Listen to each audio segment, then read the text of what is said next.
நண்பர்கள் அனைவருக்கும் வணக்கம். நான் முகமது அபீபுல்லா, சித்தா அன்வர் மக்களை வைத்தியர். இப்போ நம்ம பார்க்க போகிறது ஹை ப்ளட் ப்ரெஷர், சரியா, ஹை பிபி. அதனால் பல பேர் பல விதமாக மாத்திரை போட்டுட்ருக்கீங்க. அதுக்கு ஒரு சிம்பிளான ரெமெடி என்னன்னு பார்த்தீங்கன்னா, முசுமுசுக்கை சளிக்கு மட்டும் கேட்காது, இரத்த ஓட்டத்தை சீர் பண்ணவும் பயன்படும், சரியா. நெஞ்சில் உள்ள சளியை கரைக்கவும், இரத்த ஓட்டத்தை சீர் பண்ணவும், இரத்த ஓட்டத்தை இந்த ப்ரெஷர் அதிகமாகாமல் இருதயத்துக்கு வராமல் பாதுகாக்கவும் அது பயன்படுகிறது. அதனால் என்ன பண்ணுறீங்கன்னா, முசுமுசுக்கை இலையாக ஆயிங்க, ஆஞ்சிட்டு கொண்டாந்து காய்ச்சலாக போடுங்க. நிழலில் நல்லா போட்டு காய வைங்க.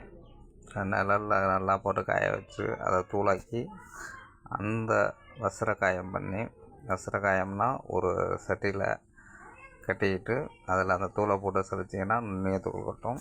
அதை எடுத்து ஒரு அரை ஸ்பூன் அளவு சுடுதண்ணியில் கலக்கி காலையில் மாலையில் 2 வேளை மட்டும் குடிச்சிடுவாங்க. ஒரு வாரம் குடிக்கும்போதே அந்த ப்ளட் ப்ரெஷர் எந்த லெவலில் இருக்குன்னு உங்களுக்கே தெரியும், சரியா.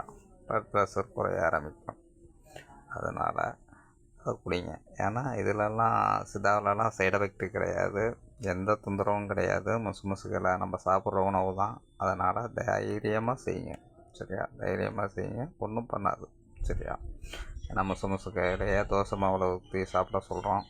ஏன்னா முசுமுசுக்கையில சளிக்கு மட்டும்தானே சாப்பிடுவாங்க, இதுக்கு சாப்பிடுவாங்களான்னாக்கா இதுக்கும் சாப்பிட்லாம், ஒன்றும் தப்பு கிடையாது. செஞ்சு பாருங்கள். நன்றி. மீண்டும் அடுத்தது லோ ப்ளட் ப்ரெஷரை பற்றி அடுத்தது விரிவாக சொல்கிறேன். நன்றி, வணக்கம்.